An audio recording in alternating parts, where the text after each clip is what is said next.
Hello everyone, কেমন আছেন সবাই? আজকে আমরা চলে এসেছি ধানমন্ডির জিগাতলা সিরাজ চুই কষতে।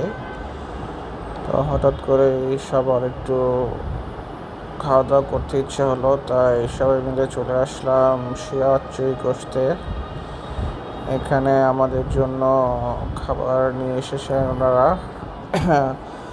তাই সবাই তার ইচ্ছা মতো এখানে পছন্দ করে তাদের চুই গোশতগুলো নিচ্ছিল। আমরা সলিড এক পিস এবং হাড় সহ যে যেটা চায় এক পিস করে বিফ দিয়ে থাকেন এবং সাথে থাকে চুই গোশত এবং রসুন। এই যে আমাকে দিয়েছে সাথে চুই গোশত রসুন। তো সবাই যার যার পছন্দ মতো বিফের পিসগুলো নিচ্ছিল। সাথে ছিল রসুন,